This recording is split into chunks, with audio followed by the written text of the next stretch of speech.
Boa noite, igreja. Mais uma vez aqui, e mais uma vez eu tenho que estender, antes de qualquer coisa, o meu agradecimento. Ari, obrigado. João, obrigado pela força de sempre, minha esposa. E que o Senhor, a partir de agora, conduza essa mensagem, tá bom? Vamos pedir primeiro para que Ele possa abençoar agora quando formos falar da palavra, para que possamos compreender melhor o que Ele está querendo nos falar, falando ao coração. Vamos ficar os frontes, vamos fechar os olhos, vamos falar com Deus. Amado Deus, Senhor, obrigado, Senhor, por estar aqui em Tua casa, meu Deus. Obrigado porque o Senhor vem nos amparado até aqui e vem nos fortalecido, Pai. Nessa busca, Senhor, através da santidade, te pedimos, Senhor, cada dia mais absorver os Seus conhecimentos, meu Deus, para que possamos estar nos santificando nesse processo e tendo uma relação mais íntima contigo, Senhor. Não entendendo a Sua complexidade, mas compreendendo o Teu amor. A Sua palavra vai ser aberta agora, Senhor, que agora, Senhor, eu suma, e que o Senhor assuma todo o processo, meu Deus, porque eu peço somente que o Senhor me use como instrumento. É isso que eu te pedimos já te agradecemos pelo doce e amado nome do nosso Cristo. Amém. Boa noite de novo.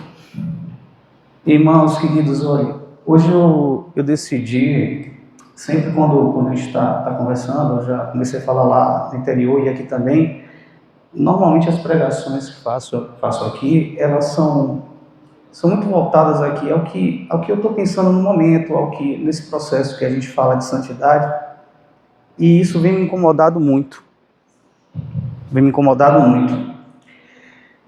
É sobre o bem necessário. Cadê a passagem? Eu convido vocês hoje a fazer uma reflexão, tá?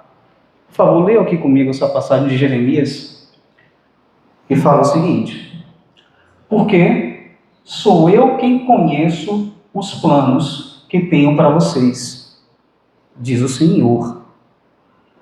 Planos de fazê-lo prosperar e não de causar dano. Planos de dar a vocês esperança e um futuro.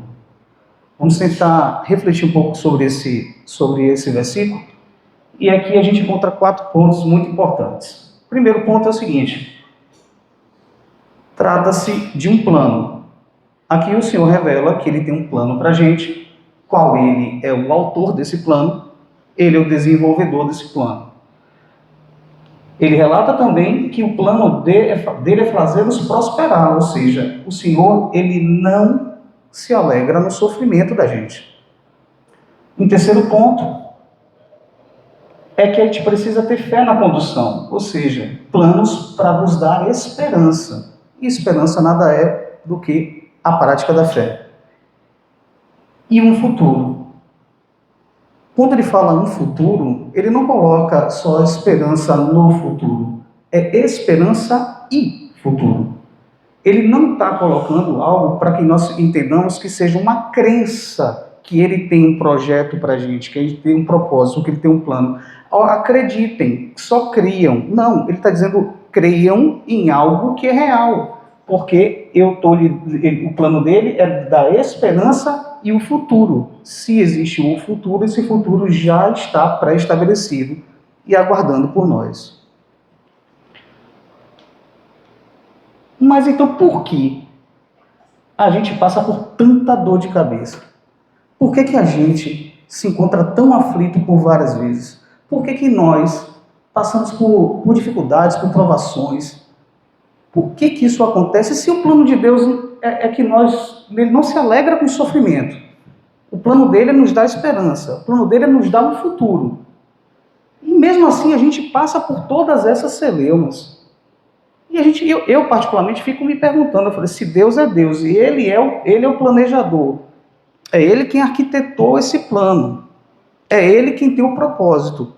Ele não me quer ver sofrer, quer me dar esperança, quer me dar um futuro. E eu estou passando por um perrengue desse, por uma situação tão apertada, a qual eu às vezes me sufoco dentro de mim mesmo. Eu falo, meu Deus, então que plano é esse? Eu não consigo entender Então, se o Senhor não gosta, não se alegra em sofrimento, por que é que eu estou dessa maneira? Será que não teria outra forma de a gente passar por isso sem esse sofrimento? É uma forma que eu normalmente penso. Mas aqui vem elucidar também algumas coisas. Em João 16:33, tenho-vos dito isto para que em mim tenhais paz. No mundo tereis aflições, mas tem de bom ânimo, eu venci o mundo. Então, peraí, vamos tentar construir isso aqui. O Senhor, Ele tem um plano, Ele não nos quer ver sofrer, Ele quer nos dar esperança, quer nos dar futuro, mas Ele está falando que a gente vai passar por aflição. Começa para mim, de alguma forma, a haver um conflito. No 1 João 5, 14 e 15, a gente tem: esta é a confiança que temos ao nos aproximar de Deus. Se pedirmos alguma coisa de acordo com a sua vontade, Ele nos ouve, e sabemos que Ele nos ouve. Em tudo que pedimos, sabemos que temos o que Ele pedimos. Então, Deus tem um plano, Ele não se alegra no nosso sofrimento, Ele quer nos dar esperança e futuro, mas Ele fala também que a gente vai ter dificuldade. E a outra coisa é o seguinte: mas o importante é que vocês peçam. Se for da vontade do Senhor, Ele vai acatar ou não. Tudo certo até aí? Saiu errado. A frase que estava aí era o seguinte: durante alguns cultos eu consegui ouvir uma frase que aquilo me incomodou bastante, e eu precisei estudar um pouco para desmistificar ela. Falava assim, apesar dos males necessários, né, dos infortúnios, dos males necessários, nós temos um Senhor que nos ama e se importa conosco. Essa frase, por várias vezes eu ouvi de formas diferentes, e quando eu estava muito angustiado, eu ouvia isso me alegrava no momento, mas eu saía dali, no dia seguinte eu sentia de novo a mesma coisa. E buscando um pouco mais sobre isso, eu entendi por que meu sentimento era esse.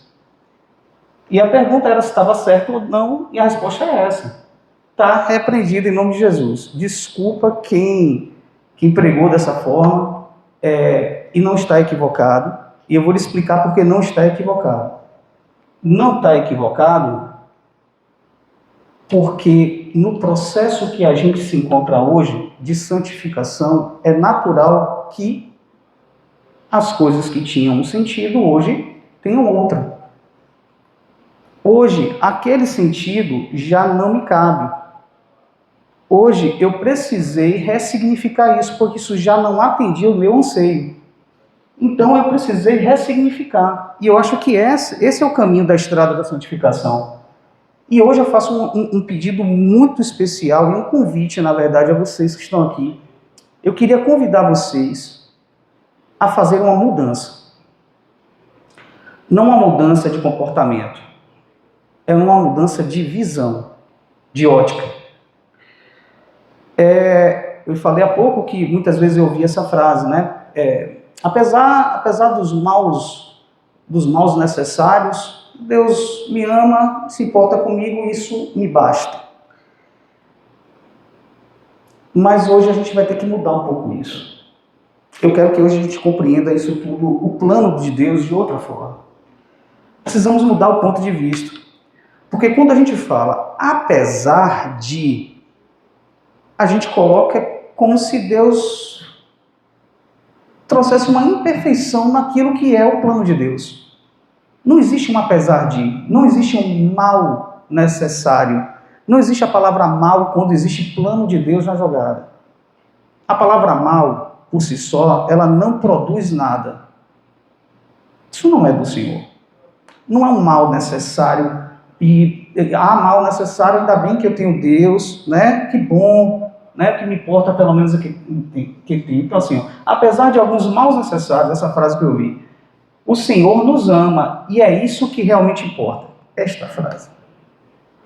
E hoje eu convido vocês a pensarem, a gente vai falar um pouco mais sobre isso, mas eu já quero desde já que vocês consigam perceber e entender, não mais que apesar de alguns maus necessários o Senhor nos ama, mas que os bens necessários que acontecem na sua vida, na minha vida, na vida de todos nós, Esses sim são uma prova que o Senhor nos ama e se importa com a gente. Está ainda difícil. A gente fala rapidinho aqui de José, fique tranquilo, não vou contar a história toda, porque a história é longa. Mas assim, aos pontos que realmente importam para a gente conseguir compreender isso.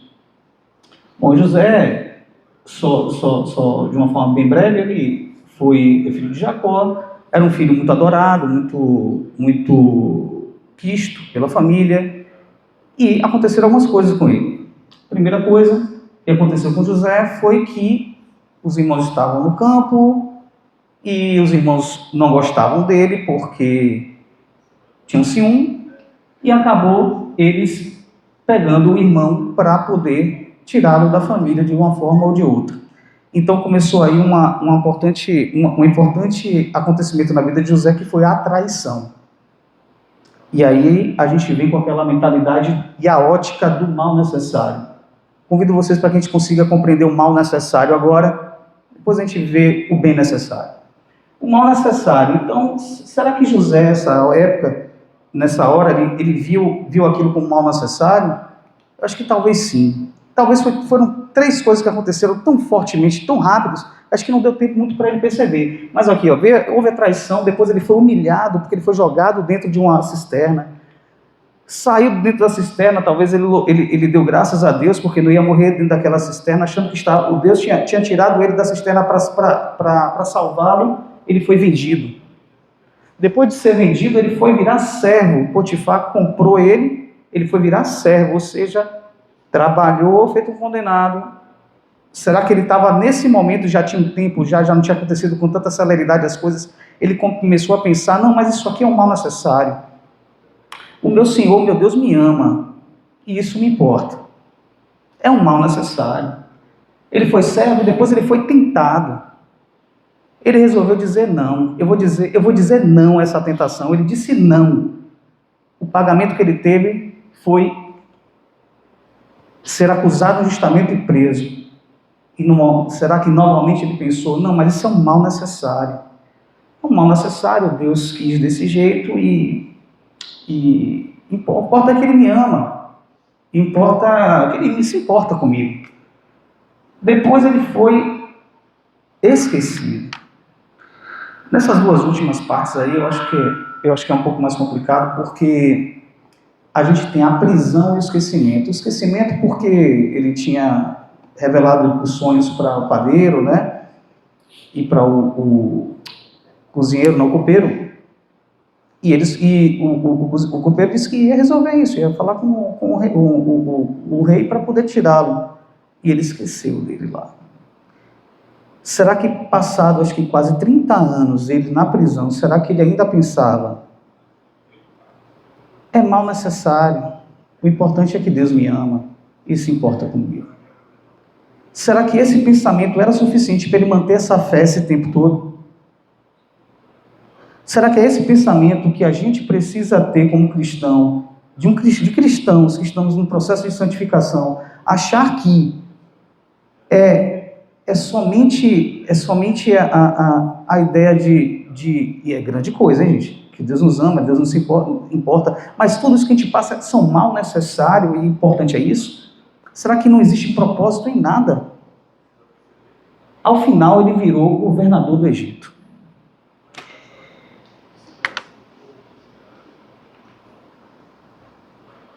Eu preciso fazer só uma pausa aqui. Aí é o propósito de Deus.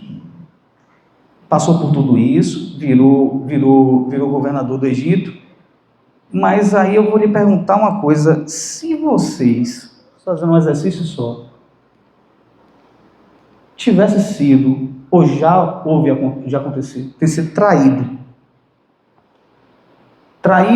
não sei se talvez alguém aqui se sinta traído, porque foi traído por um amigo, foi traído pela esposa, pelo esposo, pelo familiar, pelo colega, ou pior, por si mesmo.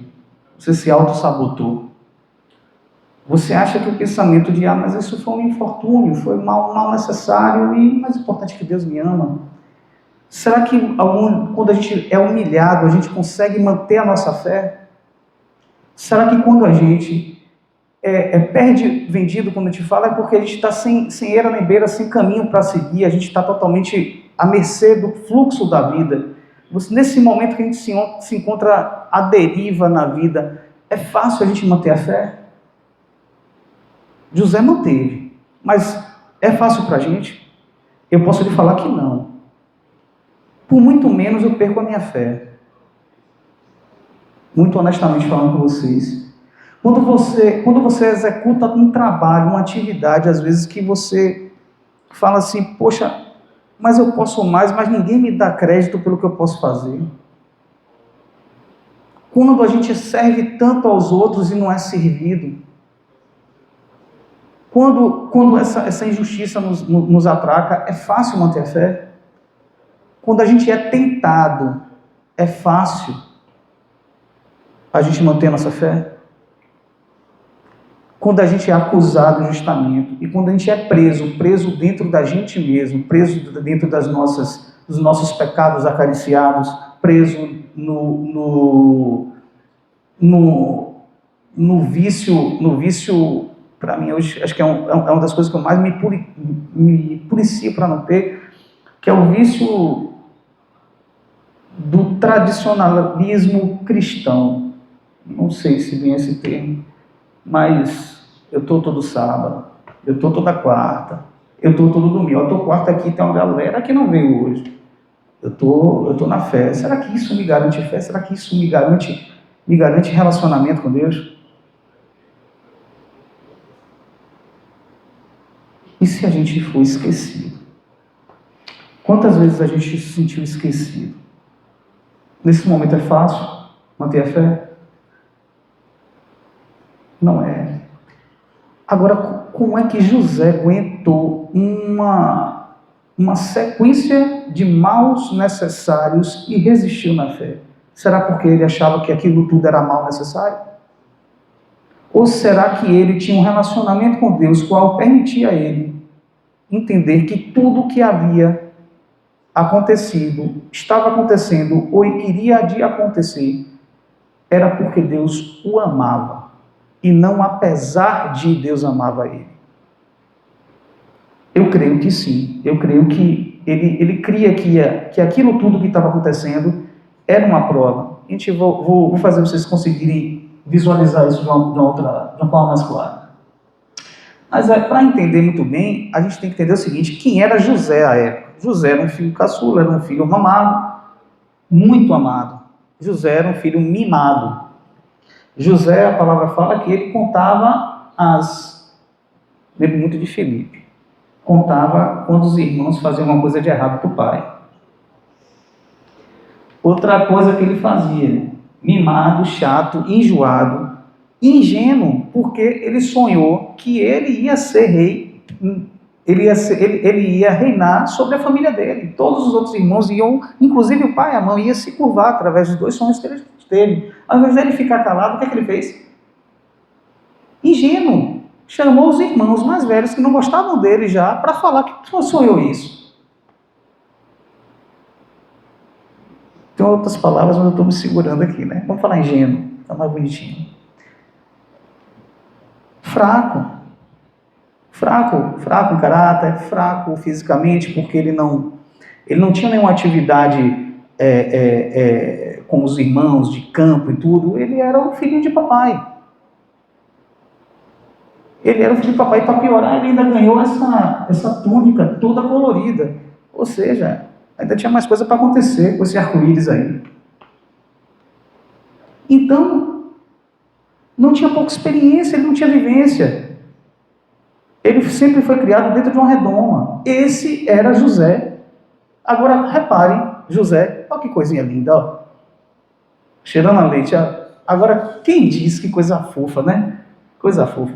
Um menino bonito desse, não tem marca de nada, vai virar governador do Egito. Ele vai virar governador do Egito. Ele não vai ser só governador do Egito, ele vai ser uma bênção. Ele vai salvar nações da fome. Ao plano de Deus, aquele menino Nutella vai ser o salvador de grandes nações, vai tirar grandes nações da fome. Esse era o propósito, esse era o plano de Deus. Mas como é que a gente faz isso? Como é que Deus consegue elaborar um plano desse?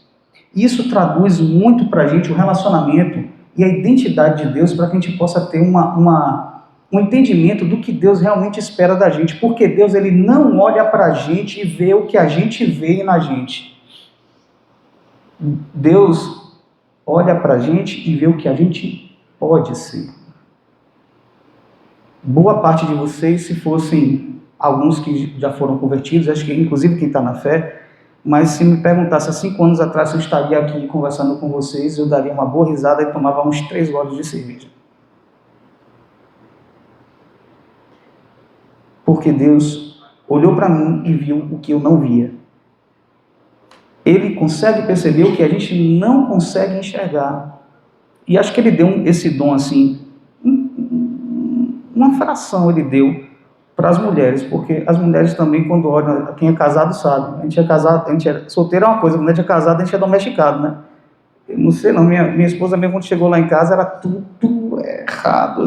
Hoje não, hoje é tudo bonitinho, tudo certinho, ela domestica, né? Ela vê o que a gente pode ser, já viu? Ela não chega assim e fala assim, não, bonitinho você, vou deixar você do jeito que é. Não. Mentira. Ela vai mudar você. É assim que Deus faz. E aí esse bonitinho, cara, vai virar o rei do Egito. Mas como é que isso aconteceu? Na traição, o que aconteceu com José? Ele pôde compreender a maledicência do mundo. Ele não só compreendeu a maledicência do mundo e compreendeu que quando ele foi traído, entenda que a família é o nosso entendimento de ninho, de segurança. E foi justamente nesse ninho, nesse de segurança, que ele foi traído. Então ele viu, não tem jeito, eu perdi tudo. Era a minha confiança na minha família, não vou ver mais o meu pai. Vi que o mundo não é bonito, entendeu? Perdeu a ingenuidade que a gente tinha conversado antes. E agora ele conseguiu entender que ele precisa depender de Deus. Foi um bem necessário. Mas na ótica do bem necessário ainda, quando ele foi humilhado, ele desvalorizou as coisas do mundo. Em meio àquela cisterna, humilhado, ele não tinha mais para onde ir, o que ele deixava de ter não fazia mais importância para ele. Ele abandonou as coisas do mundo, ele começou a valorizar o que ele tinha, que restou naquele momento, que era a Deus.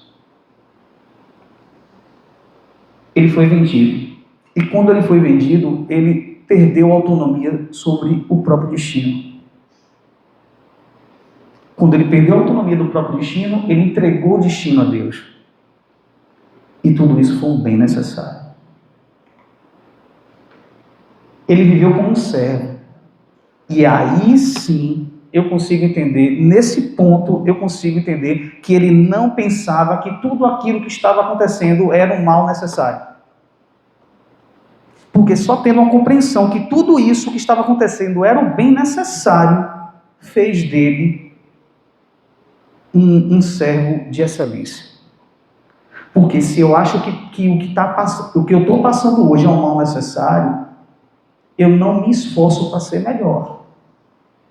Quando eu acho que isso é um bem necessário, que isso é uma prova de amor de meu Deus a mim, eu falo, ok, Senhor, o Senhor me ama, está me colocando aqui e eu vou fazer a tua vontade.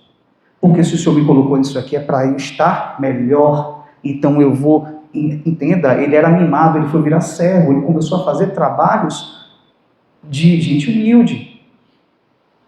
Ele tinha servos, ele foi fazer trabalho que os servos faziam para ele.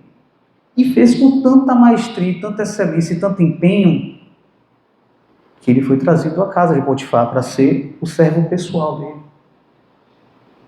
Nesse momento eu entendo que agora não é possível, não cabe aqui um mal necessário. A ótica de José não era de mal necessário, era de um bem necessário. Foi dessa forma que ele conseguiu resistir e ter um relacionamento melhor com Deus e desempenhar sua fé de uma forma contínua. Ele foi tentado. E nesse momento ele criou algo importante para quem vai ter um relacionamento com Deus e vai guiar nações. Fidelidade. Ele foi fiel a Deus. Foi fiel aos propósitos. Tudo isso fez dele um governador. Depender de Deus, desvalorizar as coisas do mundo, entregar o destino a Deus, a excelência no trabalho, a fidelidade. Ele foi acusado injustamente e preso. Ele percebeu que a justiça do homem não vale nada.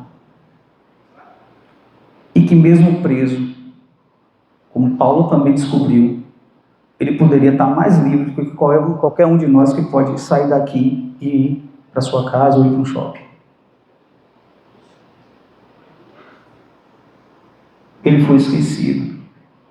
Nesse momento, o bem necessário trouxe para ele, sabe o quê? Paciência e saber aguardar no Senhor. Ele poderia ter se revoltado em qualquer um desses pontos aí. Não houve revolta. Houve fidelidade, houve relacionamento. Porque havia um entendimento que o que ele estava passando não era um mal necessário e apesar disso Deus o amava. Não. É porque Deus o amava que o bem necessário foi colocado para ele. Então a gente tem um governador do Egito. Porque ele se entregou ao propósito de Deus. A nossa forma de ver as coisas, a nossa ótica, determina o nosso relacionamento com Deus. José não perdeu sua fé. A crença no bem e no mal necessário, a decisão é nossa.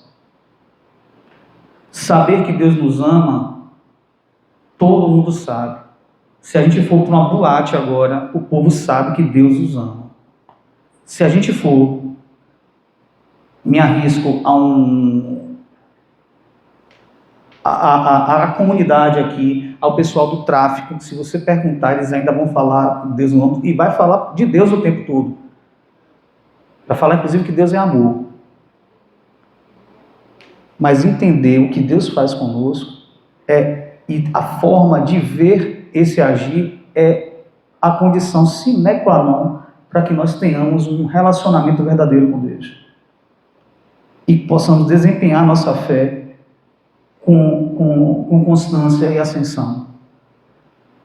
O mal necessário, e aí eu descobri por que é que eu saía daqui vírgula, daqui não, de que parece que eu ouvia só aqui, né? Eu ouvi aqui uma vez, eu vi em outros lugares também. E por que é que eu saía daqui? Muito bem, porque a palavra falava assim, não, olha, acontece tudo isso, mas Deus te ama e se importa com você. Eu falava, glória a Deus e tudo, mas eu no outro dia voltava tudo, porque talvez o entendimento que eu tinha disso aí era de que o mal necessário, eu me sentia um pouco, achava que esse pensamento era um pouco derrotista. Apesar de você de estar passando por tanta coisa, de você ter se injustiçado e tudo, Deus te ama. Eu falei, poxa, mas eu não me sentia bem com isso. Isso me causava, de certa forma, tristeza. Isso não me dava esperança. Isso enfraquecia a minha fé. E, acima de tudo, eu lhe falei, onde tem Deus não tem mal, porque onde tem mal não tem mudança, não produz fruto. Os planos de Deus não cabem mal para nada, porque mal não tem o intuito de produzir mudança verdadeira. Quando a gente parte para uma ótica, para uma visão, um entendimento dos eventos da nossa vida como um bem necessário, a gente tem amadurecimento, esperança, crescimento na fé. E aí sim, agora, eu saía do culto, no outro dia voltava a mesma coisa. Por quê? Porque eu ouvia aquilo me acalantava. Só que o que eu precisava não era de acalanto, o que eu precisava era de transformação. Eu precisava transformar a minha forma de ver as coisas. Eu precisava transformar, porque quando a gente fala que Deus, que Cristo habita em mim, Eu quero que Cristo habite em mim, mas eu vou começar. Cristo habitando em mim, eu não vou conquistar o olhar, a visão de Cristo, ele habitando em mim. Não, ele habita em mim, Senhor, eu vou olhar com teus olhos. É necessário. Eu preciso ter esse relacionamento com ele. E acima de tudo, no final, propósito. O bem necessário, ele tem propósito. O mal necessário, eu entendia que assim, aconteceu isso, é um infortúnio, mas Deus é bom. Deus te ama. Não. Tudo tem propósito. Tudo tem propósito. Até a falta dele. Aí é parada de filósofo, depois a gente conversa.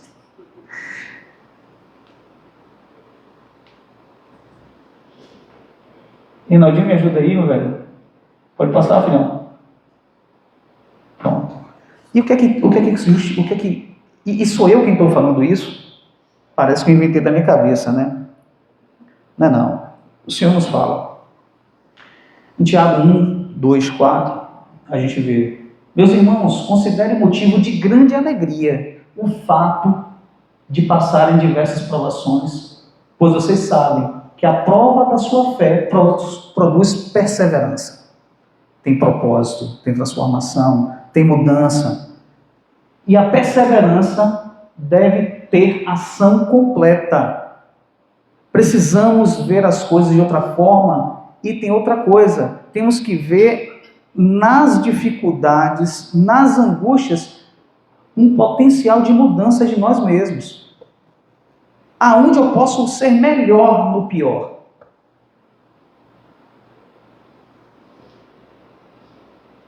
A perseverança deve ter ação completa, a fim de que vocês sejam maduros e íntegros, sem lhes faltar coisa alguma. O nome disso é plenitude. Quer ter uma relação plena com Deus? Transformação. Visão diferente. Comunhão. E, acima de tudo, perseverança na fé. E se alegre nas provações. Eu estou pedindo aqui para que no infortúnio a gente solte uma adrenalina e saia rindo na rua? Não, não é isso. Mas a alegria não é só a alegria de sentir alegre, feliz, sorrindo, mas é saber que existe um propósito. E o Senhor conta com você. Se você está passando é porque Deus te ama. Não por outra coisa. É porque Ele confia em você. É porque Ele consegue enxergar o que você não consegue enxergar de você mesmo. É quando você acha que você não tem condições de passar por aquilo, que você fala, você tem condições de passar disso e muito mais. Próximo aí, Reinaldinho. Está funcionando? Pronto. Todas as coisas cooperam para o bem daquele que ama a Deus, daqueles que são chamados segundo o seu propósito. Se você está sendo chamado pelo propósito de Deus, meu amigo, então tudo coopera para o bem, mesmo quando esse bem lhe parece mal. Se tudo coopera para o bem, é tudo. Inclusive, o que a gente dizia, e não vai te fazer mais, mal necessário. A gente começou com esse versículo, eu quero terminar com vocês, quero que vocês leiam só em silêncio aí e me respondam uma pergunta.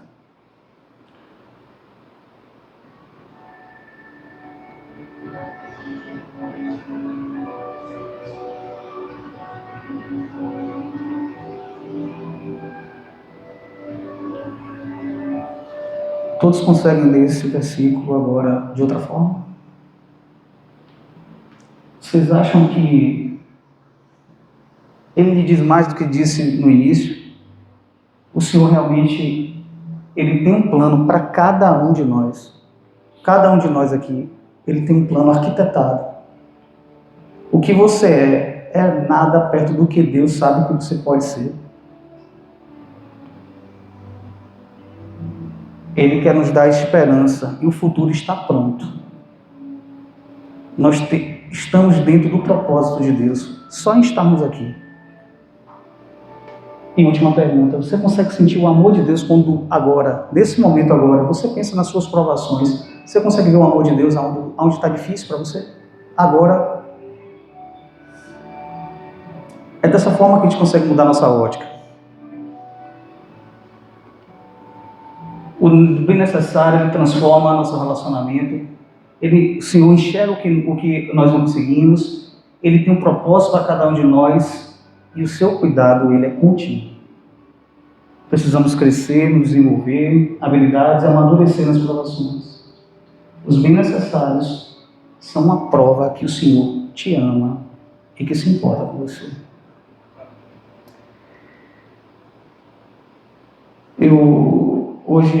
Hoje a gente falou muito de situações, né? E o mais importante é o seguinte, que ao final, o único propósito de Deus, no final, é pôr uma coroa em sua cabeça. Vamos nos alegrar por tudo. Vamos entender as dificuldades como bênçãos para que nós possamos melhorar, porque não vai nos faltar nada. A única coisa que não pode nos faltar é quando a gente estiver nessa cena aí, olhando o chão e sentindo a coroa descer sobre nossa cabeça. Isso não pode faltar. Todo o resto é só bem necessário. Aqueles hoje que conseguiram compreender essa palavra, conseguiram entender que a nossa visão como cristão, em frente às nossas dificuldades, precisa mudar para que nosso relacionamento com Deus não seja condicionado às bonanças, que a gente tenha um relacionamento verdadeiro e nossa fé fortalecida. Eu peço que fiquem de pé e inclinem a cabeça que nós vamos orar.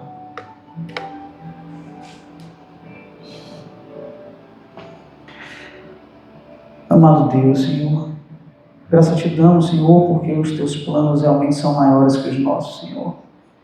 Obrigado, meu Deus, porque o Senhor enxerga, Senhor, não o que vemos quando olhamos no espelho ou quando pensamos em nós mesmos, Senhor, mas o Senhor enxerga, Senhor, muito além, meu Deus. Senhor, que o teu propósito seja o verdadeiro nosso, que possamos entender e descobrir em meio de dificuldades, Senhor, como amadurecer, como crescer e como nos relacionar melhor contigo, Senhor. Que se alguém aqui nesse momento, Senhor, de alguma forma, se sentiu de alguma forma atraído, humilhado, machucado, se alguém se encontra dentro de uma prisão, Senhor, uma prisão do sentimento, de rancor, de raiva, se alguém se encontra, Senhor, entristecido porque se sente abandonado, inclusive pelo Senhor, toca, Senhor, no coração dele, Senhor, e através do teu Espírito que hoje eu creio que está habitando este lugar, Senhor, ressignifica, meu Deus, ressignifica o entendimento do que acontece e, acima de tudo, ressignifica, Senhor, o que o Senhor pode e é para ele, Senhor. Abençoa-nos, Senhor, nesta noite, que hoje, diferente daquelas noites que eu vinha e ouvia e acordava da mesma forma que eu acordei no dia anterior, que essa mensagem, Senhor, através do teu Espírito, produza frutos dentro da gente e a gente possa não só estar calantado com tua palavra, mas que possamos estar nos modificando, Senhor, nos transformando naquilo que o Senhor projeta para nós. É isso que te pedimos, nos leva a paz em casa. É isso que te pedimos, já te agradecemos pelo doce e amado nome do nosso Cristo. Amém.